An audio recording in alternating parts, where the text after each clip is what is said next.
Marcelo Tavares observava pela 20ª vez naquela semana sua assistente executiva recusar uma ligação telefônica. O rosto de Adriana Fonseca empalideceu instantaneamente quando o nome piscou na tela. As mãos tremeram sutilmente antes de pressionar o botão vermelho e desligar o aparelho sem atender. Ela não percebeu que estava sendo observada através do vidro fosco da sala de reuniões. Marcelo não havia construído um império no setor de tecnologia e semicondutores, ignorando detalhes. Aos 45 anos, ele comandava a maior fabricante nacional de chips e componentes eletrônicos, fornecendo peças para indústrias de todo o país. Cada decisão que tomava era calculada, cada movimento estratégico. E Adriana Fonseca, a assistente executiva mais competente que já havia trabalhado para ele, estava escondendo algo. Algo grande. Algo que a fazia apagar ligações,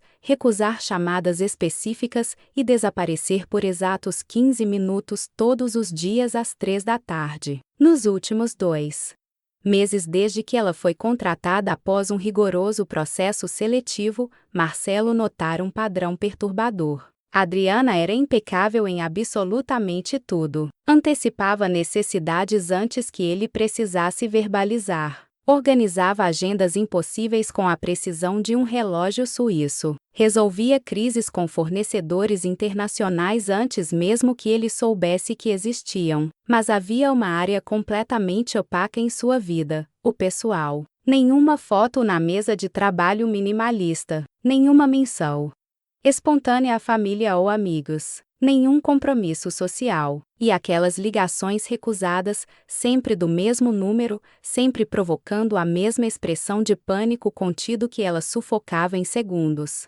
Para um homem que perdera a esposa 3 anos atrás por confiar cegamente em aparências, esses detalhes não eram insignificantes. Eram alarmes ensurdecedores. Antes de continuarmos esta história, comente aqui embaixo de onde você está assistindo este vídeo. Se inscreva no canal e deixe seu like. Esta história vai surpreender você até o final, então fique até o último segundo. A morte de Camila ainda assombrava Marcelo de formas que ele raramente admitia. Ela havia ido a uma clínica dermatológica renomada em Belo Horizonte para um procedimento simples, rotineiro, que milhares de pessoas faziam semanalmente. Aplicação de preenchimento facial. Nada invasivo, nada perigoso. Ou assim diziam. Camila teve uma reação anafilática severa durante o procedimento. A clínica, apesar da fachada luxuosa e das promessas de segurança, não possuía equipamento adequado de emergência.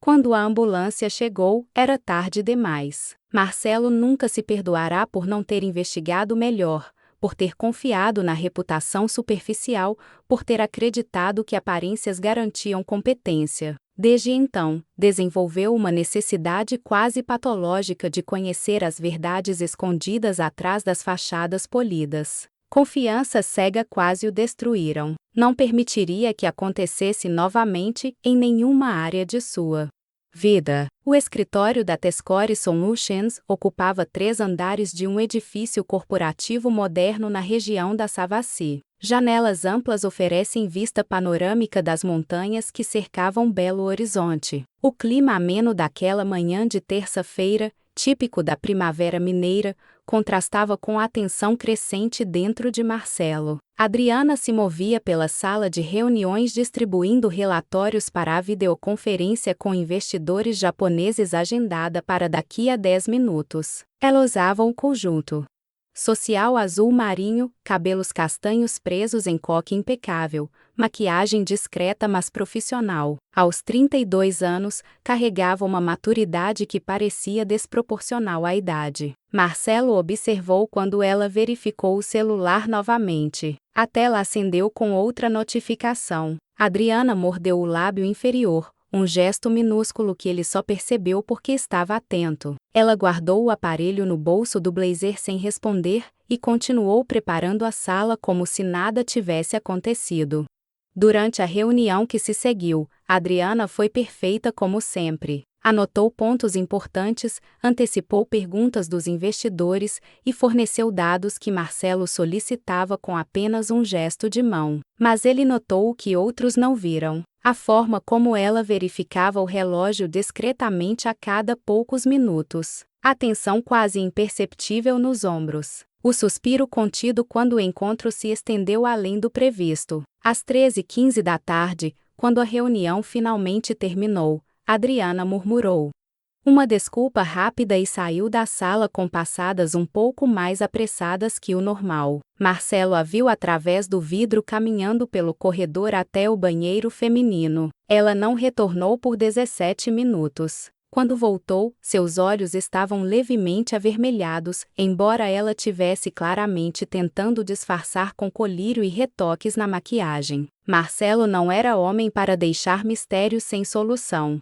Naquela noite, enquanto revisava contratos em seu apartamento amplo e silencioso no bairro Lourdes, ele não conseguia tirar Adriana da cabeça. Não apenas por precaução corporativa, embora isso também pesasse. Havia algo mais. Algo na forma como ela carregava aquele peso invisível com uma dignidade feroz que despertava nele uma curiosidade que ia além do profissional. Ele reconhecia aquela força silenciosa porque já a vira antes, refletida no espelho após a morte de Camila. A determinação de continuar funcionando quando tudo dentro estava despedaçando. A máscara cuidadosamente construída para que o mundo não visse a dor. Adriana usava a mesma máscara, e Marcelo precisava saber por quê. Nos dias seguintes, ele intensificou a observação. Começou a chegar mais cedo ao escritório, notando que Adriana sempre era a primeira a chegar,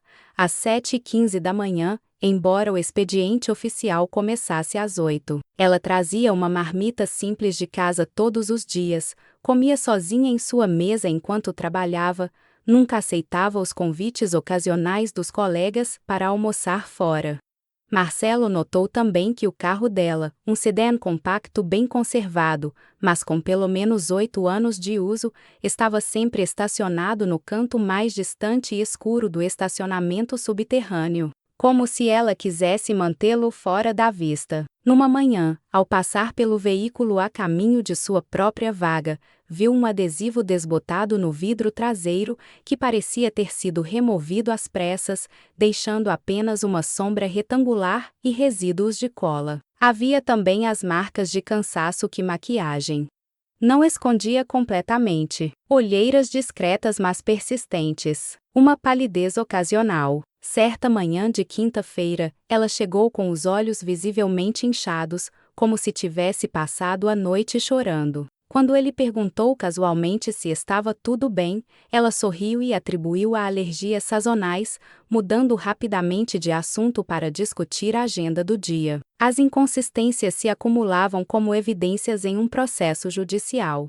Adriana nunca mencionava planos de fim de semana. Nunca falava de família. Quando conversas no escritório derivaram para tópicos pessoais, ela participava minimamente, sempre redirecionando para assuntos profissionais. Suas respostas a perguntas casuais eram genéricas, cuidadosamente construídas para parecer normais enquanto revelavam absolutamente nada. O momento decisivo aconteceu numa sexta-feira, durante uma reunião crucial com investidores de Singapura interessados em ampliar parcerias comerciais. A Tescore estava negociando um contrato de fornecimento de componentes que valia dezenas de milhões. Marcelo apresentava projeções de crescimento quando o celular de Adriana começou a vibrar insistentemente sobre a mesa. Ela olhou para a tela. Seu rosto perdeu toda a cor. Ignorou a primeira ligação. O aparelho vibrou novamente 15 segundos depois. E novamente.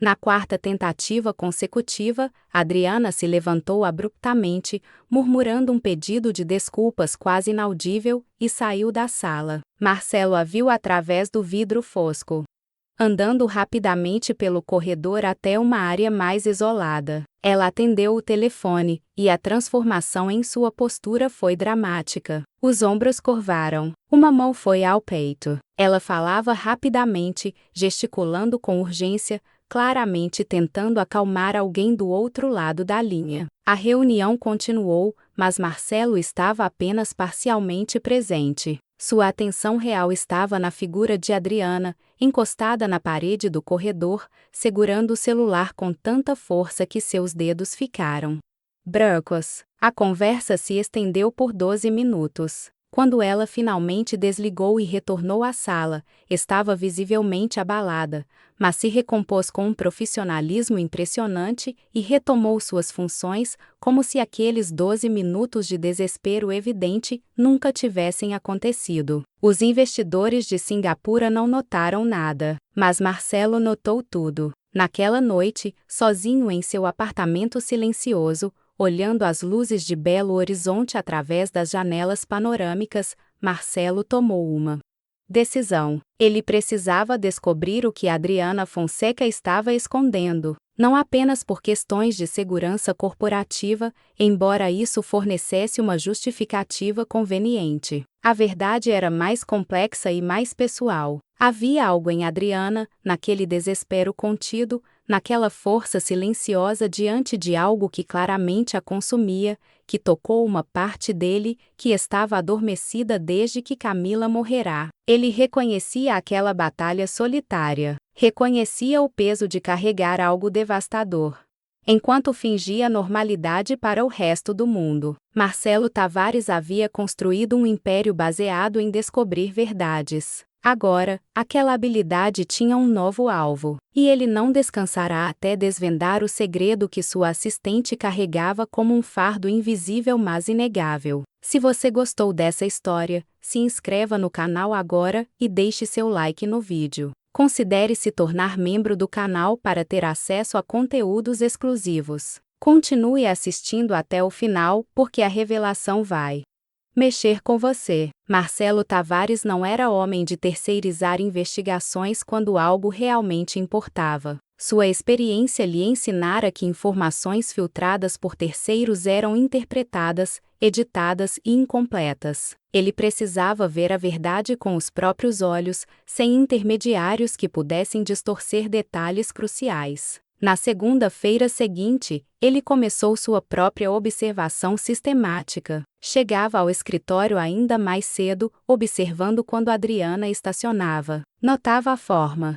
como ela verificava o celular antes mesmo de sair do carro, a tensão visível em seus ombros ao caminhar em direção ao elevador. Marcelo percebeu que ela nunca, em circunstância alguma, aceitava trabalho que exigisse ficar além do horário. Enquanto outros funcionários ocasionalmente ficavam para reuniões tardias ou entregas urgentes, Adriana era firme e inflexível quanto ao horário de saída. Às 6 da tarde, não importava o que estivesse acontecendo, ela se despediu educadamente e partiu. Havia também um padrão semanal. Todas as quintas-feiras, Adriana solicitava permissão para sair uma hora mais cedo, sempre com a mesma justificativa genérica, sobre compromissos pessoais inadiáveis. Marcelo sempre aprovava, mas a regularidade rígida daquele padrão alimentava sua curiosidade crescente. Foi numa dessas quintas-feiras que Marcelo tomou a decisão que mudaria tudo. Ele precisava saber para onde ela ia. Às 4h50 da tarde, quando Adriana reuniu suas coisas e se despediu, Marcelo aguardou 5 minutos antes de seguir lá. Manteve distância segura, enquanto o sedã compacto de Adriana navegava pelas ruas movimentadas de Belo Horizonte. Eles atravessaram a região central, passaram pela Pampulha e continuaram em direção à zona oeste da cidade. O bairro gradualmente mudou de características. Prédios comerciais deram lugar a residências modestas. Ruas largas e arborizadas transformaram-se em vias mais estreitas. Adriana finalmente estacionou em frente a uma clínica modesta no bairro Barreiro. A fachada era simples, pintada de branco com detalhes azuis desbotados. Uma placa discreta identificava o local: Centro de Oncologia Pediátrica Dr. Henrique Nogueira. Oncologia pediátrica. O coração de Marcelo apertou antes mesmo que seu cérebro processasse completamente a informação. Ele estacionou 3 quarteirões adiante, em posição que lhe permitia observar a entrada da clínica sem ser notado. 65 minutos se passaram. Marcelo permaneceu ali, imóvel, enquanto sua mente acelerava com possibilidades que ele temia confirmar. Quando Adriana finalmente emergiu da clínica, ela não estava sozinha. Uma menina caminhava ao seu lado. Aparentava 8 ou 9 anos, mas era magra demais para a idade, com uma fragilidade óbvia na forma como se movia. Usava um boné rosa que escondia completamente o cabelo, ou a ausência dele. A pele da criança tinha uma palidez doentia, e mesmo à distância, Marcelo podia ver a forma cuidadosa e protetora como Adriana a ampara, uma mão sempre próxima como se temesse que a menina pudesse cair a qualquer momento. Adriana ajudou a criança a entrar no carro,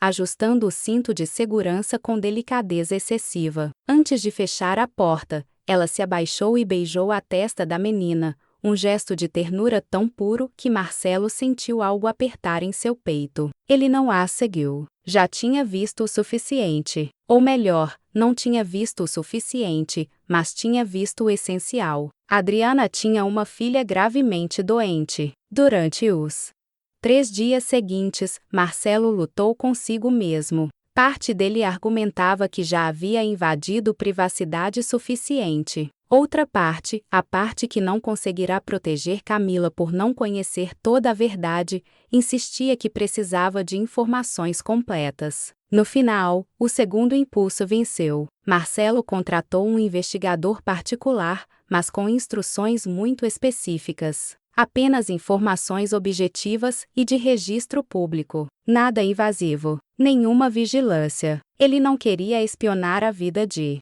Adriana, apenas compreender o contexto do que já havia observado. O relatório chegou 2 dias depois. Marcelo leu sozinho em seu escritório, após o horário, quando o prédio estava vazio e silencioso. Adriana Fonseca tinha uma filha de 8 anos chamada Júlia, diagnosticada há 18 meses com leucemia linfoblástica aguda, uma forma de câncer no sangue que afetava principalmente crianças. O tratamento inclui quimioterapia intensiva, hospitalizações frequentes e um regime brutal de medicamentos e procedimentos. Mas havia mais. Adriana era viúva. O marido, Rodrigo Fonseca, havia falecido há 2 anos e meio em um acidente industrial na metalúrgica onde trabalhava. Uma falha em equipamento de segurança resultou em queda fatal. A empresa oferecerá uma indenização mínima. Não havia seguro de vida robusto. 6 meses após perder o marido,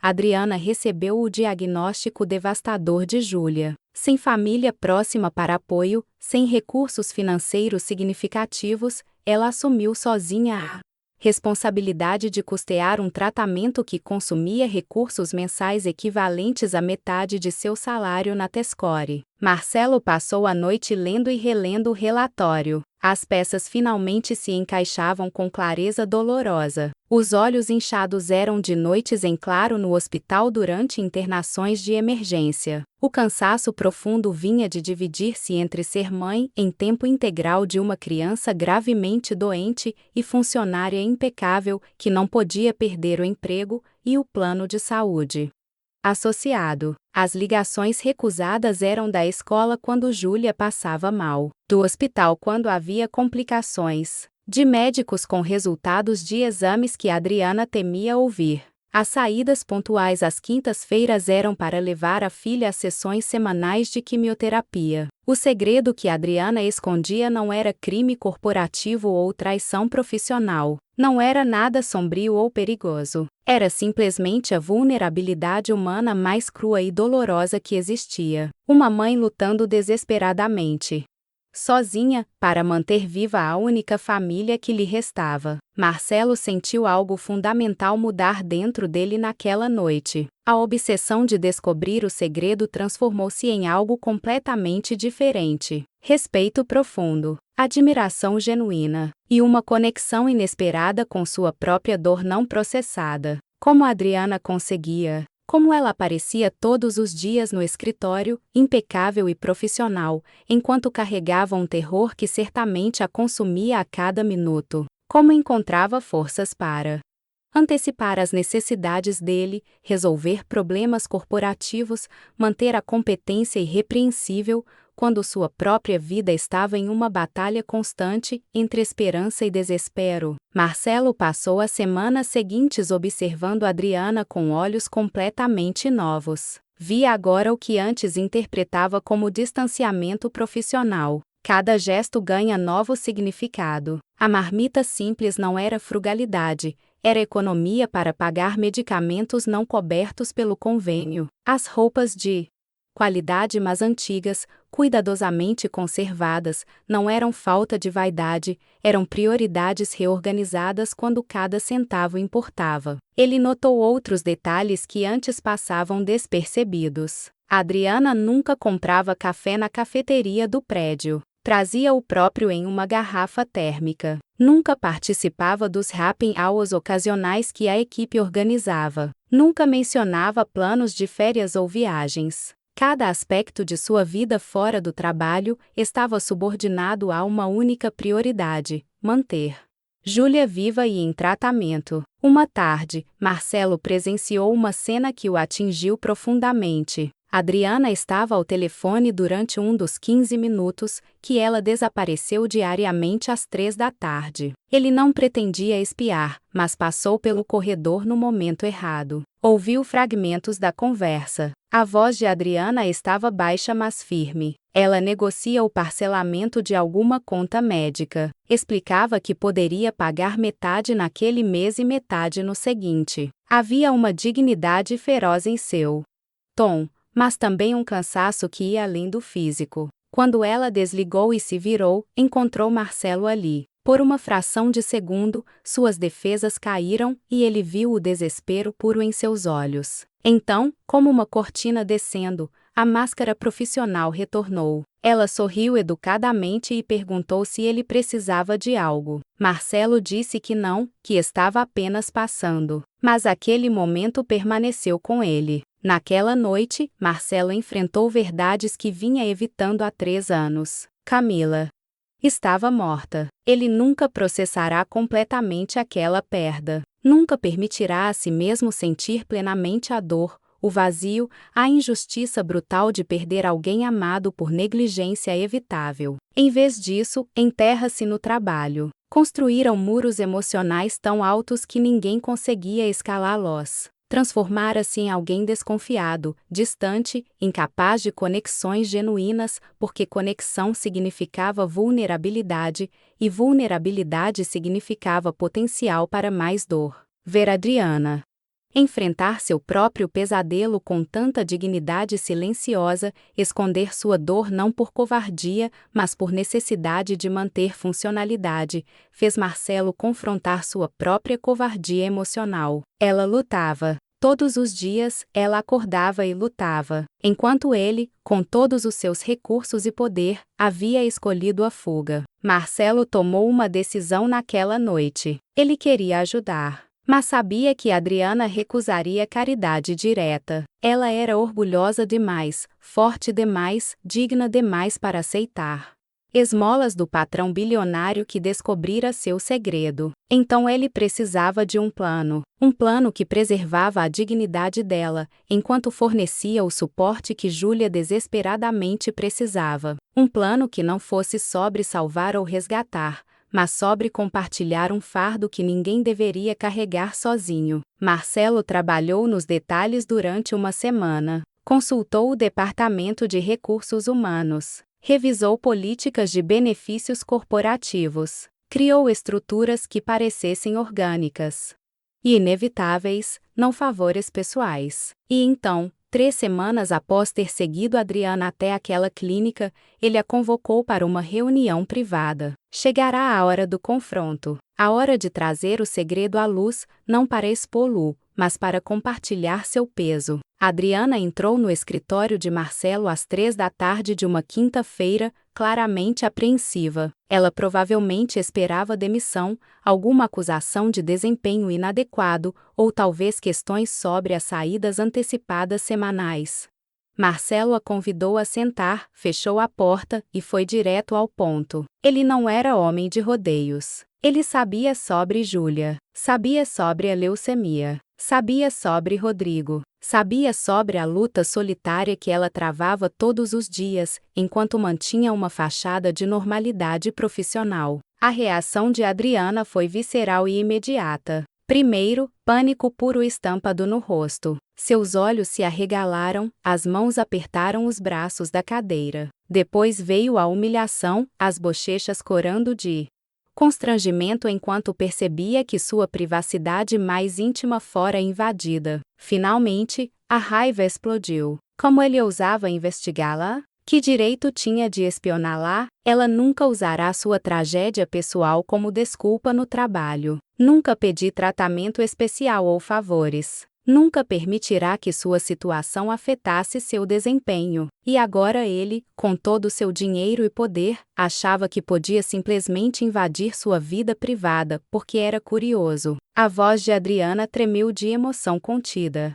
Lágrimas brilharam em seus olhos, mas ela a segurou ferozmente, recusando-se a chorar na frente dele. Marcelo a deixou falar. Deixou toda a raiva e humilhação e medo jorrar sem interrupção. Quando ela finalmente parou, tremendo de emoção mal contida, ele começou a falar. Contou sobre Camila. Pela primeira vez desde o funeral, 3 anos atrás, Marcelo verbalizou completamente a perda. Descreveu a clínica dermatológica que parecia tão confiável, com sua fachada moderna e reputação estabelecida. Falou sobre o procedimento que deveria ser simples, sobre a reação anafilática que transformou rotina em tragédia. Descreveu a sensação de impotência enquanto assistia os médicos tentarem reverter o irreversível. A forma como o mundo perdeu cor e significado quando confirmaram que Camila não voltaria. O vazio que se seguiu, tão profundo e absoluto que ele não sabia se algum dia conseguiria escalar de volta à superfície. Contou como enterrar a dor no trabalho, como construíram muros emocionais para nunca mais ser vulnerável, como desenvolver uma obsessão por conhecer verdades escondidas, porque a ignorância quase o destruíram. Explicou que a compulsão de descobrir o segredo dela não vinha de desconfiança corporativa ou crueldade. Vinha de reconhecer em Adriana o mesmo tipo de força silenciosa que ele deseja ter possuído. Ela enfrentava seu pesadelo diariamente com uma coragem que ele nunca conseguira reunir. Enquanto ele fugirá de sua dor, ela a carregava com dignidade. A raiva de Adriana gradualmente dissipou-se enquanto Marcelo falava. Ela o ouvia com expressão mudando de defensiva para surpresa, depois para algo mais suave. Quando ele terminou, o silêncio que se seguiu não era hostil. Era carregado de entendimento mútuo. Adriana finalmente falou, sua voz mais baixa agora, despida da raiva anterior. Pela primeira vez desde que Rodrigo morrerá, ela permitiu-se ser completamente vulnerável com outra pessoa. Contou sobre as noites intermináveis no hospital quando Júlia teve pneumonia durante a quimioterapia. Sobre o terror paralisante a cada novo exame de sangue, esperando resultados que poderiam indicar melhora ou piora. Sobre a culpa devastadora de não poder dar à filha uma infância normal, com brincadeiras e amigos e preocupações triviais. Falou sobre o medo constante de que o dinheiro acabasse antes do tratamento terminar.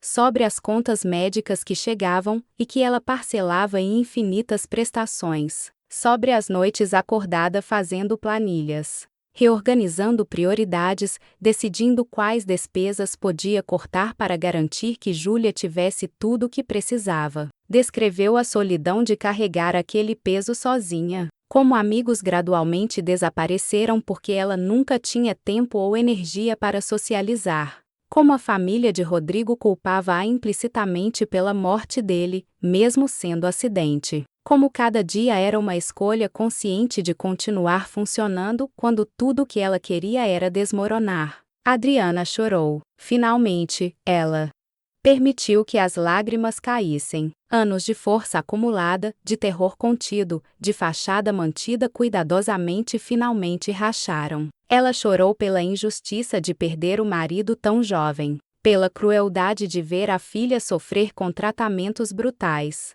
pelo cansaço de ser forte quando a força parecia impossível. Marcelo não tentou consolá-la com palavras vazias ou otimismo forçado. Em vez disso, empurrou uma caixa de lenços através da mesa e esperou. Às vezes, a presença silenciosa valia mais que qualquer coisa que pudesse ser dita. Quando Adriana se recompôs, Marcelo fez sua proposta, mas a fez cuidadosamente, consciente de preservar a dignidade dela. A Tescore Solutions, ele explicou, estava implementando um programa expandido de assistência médica para funcionários com dependentes enfrentando doenças graves. O programa cobriria custos médicos não incluídos no convênio padrão, forneceria subsídios para tratamentos especializados e ofereceria suporte psicológico para famílias. Adriana e Júlia seriam as primeiras beneficiadas. Não como favor pessoal, ele enfatizou,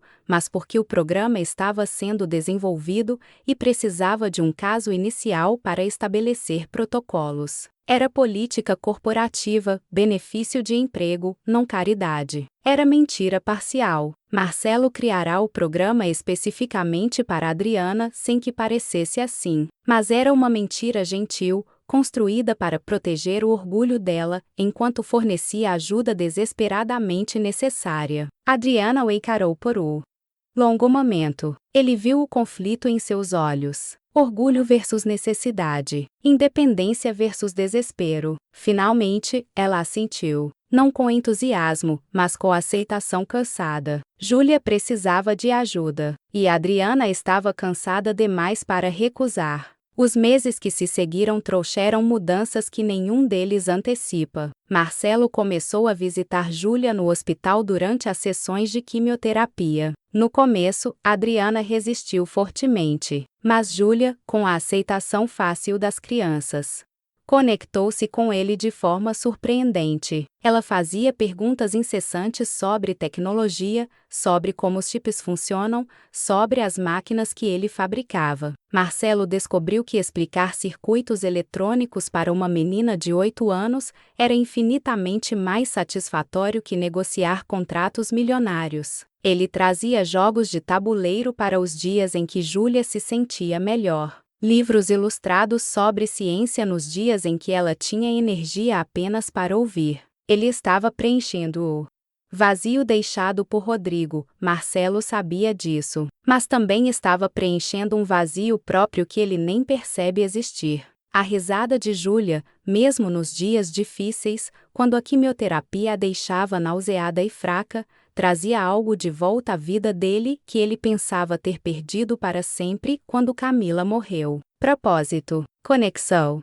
a capacidade de se importar genuinamente com alguém além de si mesmo. Adriana, gradualmente e com resistência inicial, permitiu que Marcelo entrasse em suas vidas. Não como patrão bilionário fazendo caridade, mas como ser humano compartilhando dor e esperança. Ela via como Júlia se iluminava quando ele aparecia. Via como as visitas dele davam à menina algo para esperar além de agulhas e exames e náuseas. Havia momentos de leveza inesperada. Uma tarde, Marcelo apareceu no hospital com um kit de robótica infantil. Ele e Júlia passaram 3 horas montando um pequeno robô que acendia luzes quando detectava movimento. A menina riu tanto que uma enfermeira veio verificar se estava tudo bem, surpresa de ouvir tanta alegria vinda daquele quarto. Adriana os observava da porta, lágrimas silenciosas escorrendo enquanto via a filha ser criança novamente, mesmo que por algumas horas. Mas havia também dias sombrios. Dias em que Júlia estava fraca demais para sair da cama. Quando a quimioterapia causava feridas na boca que tornavam comer uma agonia. Quando os exames de sangue mostraram contagens preocupantes e médicos faziam testes com expressões que todos aprenderam a temer. Nesses dias, Marcelo simplesmente sentava ao lado do leito de Júlia e lia para ela histórias de aventura, de coragem, de heróis que enfrentaram dragões impossíveis e venciam. Ele segurava a mão pequena e frágil dela, sentindo o pulso delicado, e rezava para divindades nas quais não tinha certeza de acreditar. Adriana também mudou. Com o peso financeiro aliviado, com alguém compartilhando a carga emocional, ela lentamente começou a parecer menos exausta. As olheiras diminuíram. Os ombros não carregavam a mesma tensão constante. Ela até sorriu genuinamente algumas vezes no escritório,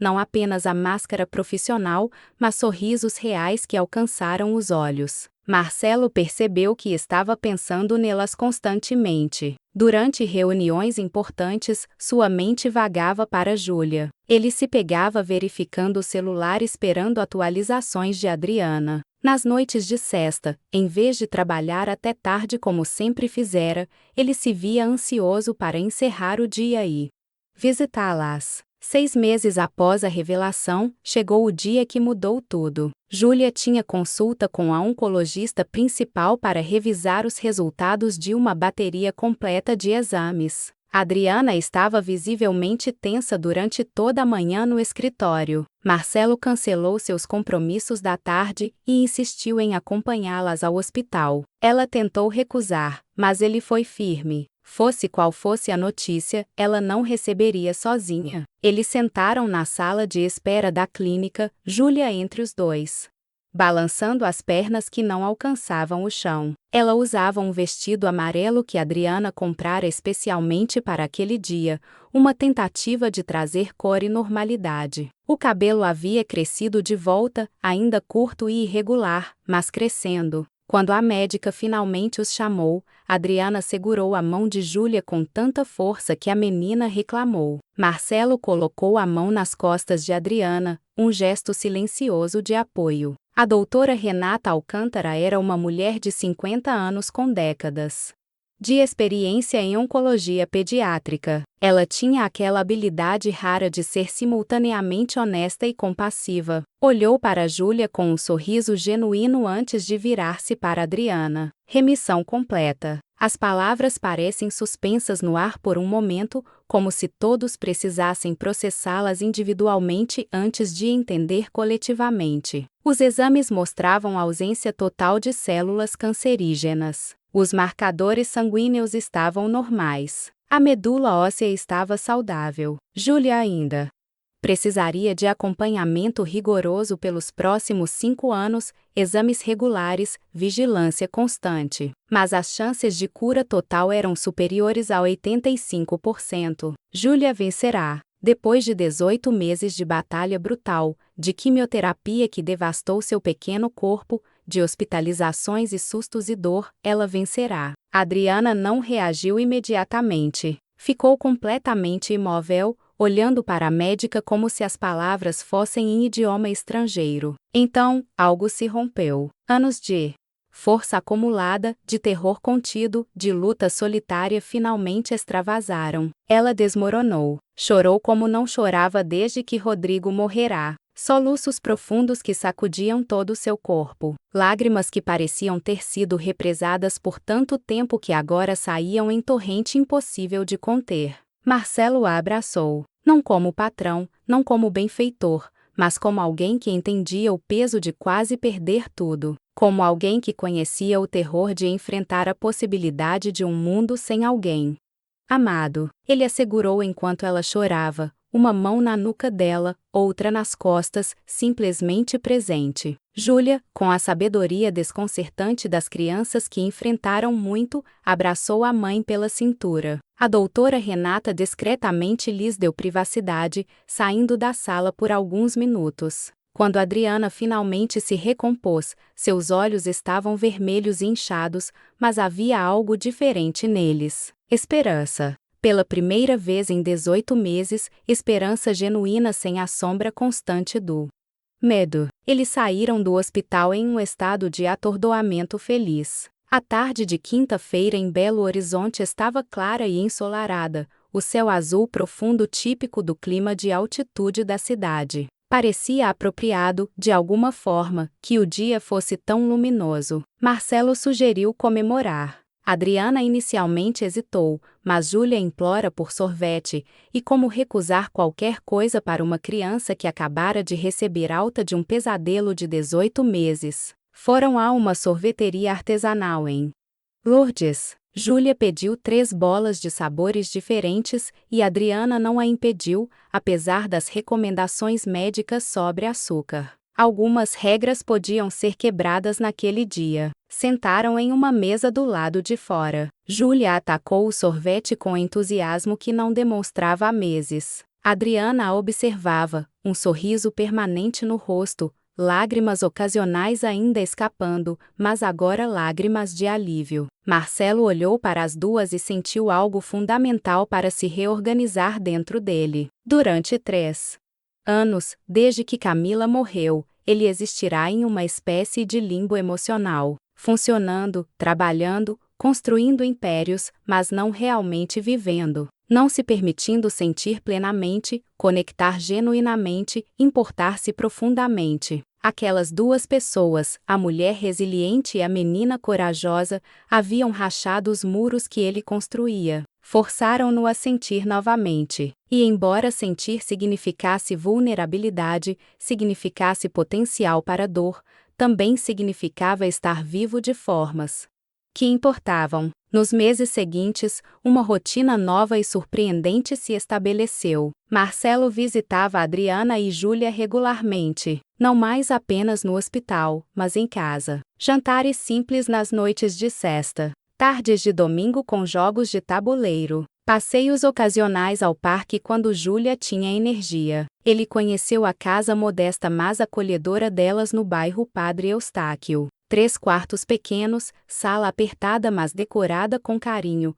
cozinha onde Adriana criava refeições surpreendentemente deliciosas com recursos limitados. Havia fotos de Rodrigo nas paredes. Marcelo inicialmente sentiu desconforto, mas Adriana explicou que nunca tentaria apagar a memória do pai de Júlia. Ele fora bom marido, bom pai, e merecia ser lembrado. Marcelo respeitou isso. Não estava tentando substituir Rodrigo. Estava simplesmente construindo algo novo, algo que honrava o passado enquanto criava futuro. Júlia voltou à escola, com cabelo crescendo, peso retornando, cores nas bochechas.